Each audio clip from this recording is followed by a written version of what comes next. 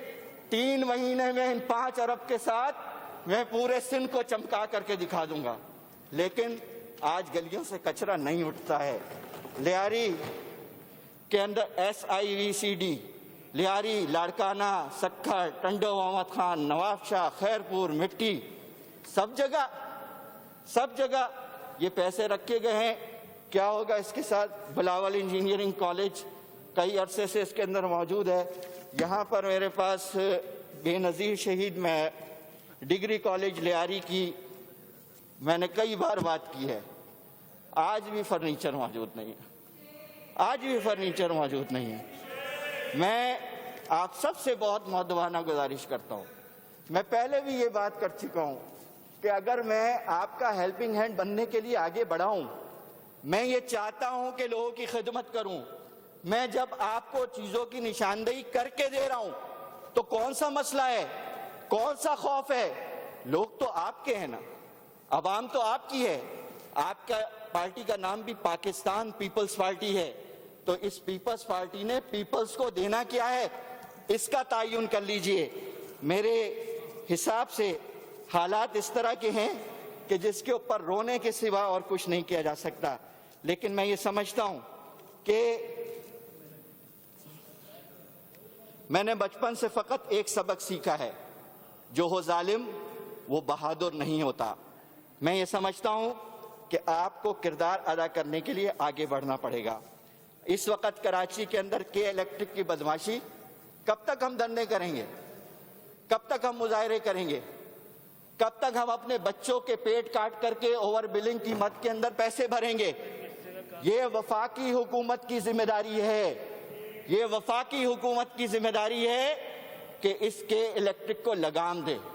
محسوس یہ ہوتا ہے کہ حکومتوں کے ماتحت محکمے کام نہیں کر رہے, بلکہ ان محکموں کے ماتحت حکومتیں کام کر رہی ہیں. اس وقت 14 گھنٹے کی لائٹ لوڈ شیڈنگ کی جا رہی ہے, جس کے نتیجے میں سیوریج کا پمپنگ اسٹیشن نہیں چلتا, جس کے نتیجے میں واٹر کی سپلائی نہیں ہوتی, جس کے نتیجے میں بچوں کی پڑھائی ڈسٹرب ہو رہی ہے, جس کے نتیجے میں لاک ڈاؤن 109 یونین کونسلز میں اسمارٹ لاک ڈاؤن ہے, اندھیرے میں لاک ڈاؤن, پانی کے بغیر لاک ڈاؤن, بجلی کے بغیر لاک ڈاؤن. میرا یہ خیال ہے کہ یہ احمقانہ نظام کہ جس کے اوپر خواہ داد اور تحسین کے ٹوکرے برسائے جا رہے ہیں.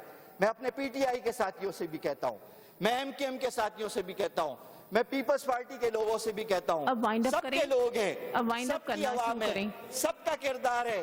میں TLP کے ساتھیوں سے بھی میں سب سے یہ بات کہتا ہوں, دیکھیے اپنے لوگوں کو سے ہمدردی کرنا سیکھیے, ان کے لیے نکل آئیے, ان کے لیے مسائل کو حل کرنے کی کوشش کیجیے. 23 کروڑ روپے ایاز سمو نرسنگ اسکول کے بچوں کے لیے مشاہرہ رکھا ہے. میں اس کے اوپر بات کر چکا ہوں ماضی کے اندر, میڈم عذرا پیچو کے بل میں. اگر مجھے اس 23 کروڑ کو تو چھوڑیں جو ابھی رکھا ہے, ماضی کے اندر جو آپ 14,000 روپے اور 16,000 روپے دیتے ہیں, مجھے کوئی 50 بچے لا کر ایسے دے دیں کہ جن کو یہ مشاہرے کی رقم مقررہ مل گئی ہے, تو میں اسمبلی کی سیٹ سے مستعفی ہو جاؤں گا. میں اسمبلی کی سیٹ سے مستعفی ہو جاؤں گا. میں مستقل ایک بات کر رہا ہوں, میں مستقل نشاندہی کرا رہا ہوں کہ آپ چوروں کے حوالے اپنی محنتوں کو نہ کریں. آپ نے مستقل محنت کر کے لیاری جنرل ہاسپٹل کو ٹھیک کیا.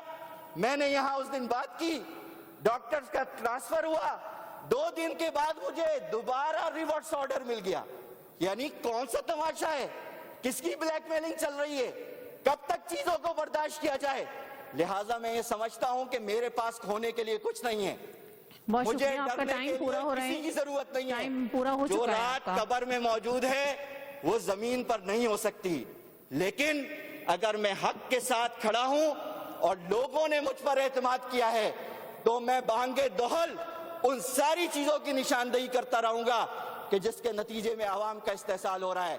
میں کچھ تجاویز دینا چاہتا ہوں۔ پہلی تجویز یہ ہے کہ آپ نے بجٹ کے اندر سرکاری ملازمین کی تنخواہوں کا اضافہ کیا، بڑی جرت کا مظاہرہ کیا۔ ان مشکل حالات کے اندر پیپلز پارٹی کی حکومت نے یہ اقدام کر کے جو فیصلہ کیا ہے یہ بہت اچھا ہے، لیکن میں ایک گزارش کرتا ہوں کہ مزدور کی کم سے کم تنخواہ کا بھی پیمانہ اس بجٹ کی تقریر کے ساتھ سی ایم صاحب دوبارہ دہرائے، ریوائز کرے اور مزدور کی کم سے کم تنخواہ اجرت ذرا شارٹ کر لیں آپ 22,000 روپے پلیز، مقرر ذرا کریں۔ شارٹ کر لیں۔ اسی طرح سندھ کے زرعی ہاریوں کے لیے میں ایک درخواست کرنا چاہتا ہوں کہ گندم کی فصل اس دفعہ خراب ہوئی ہے، اور اس خراب فصل کے بعد اور اس کووڈ کی اور ٹڈی دل کے حملے کے بعد میں یہ سمجھتا ہوں کہ 10 ایکڑ زمین جس ہاری کے پاس موجود ہے اس کا سالانہ ڈھل جو ہے وہ اس دفعہ معاف کیا جائے تاکہ کوئی سہولت، کوئی ضرورت اور کوئی آسانی پیدا ہو۔ اللہ تعالی ہم سب کو ان امانتوں کی حفاظت کی توفیق عطا فرمائے۔ وآخر دعوانا والحمدللہ رب بہت العالمین۔ شکریہ۔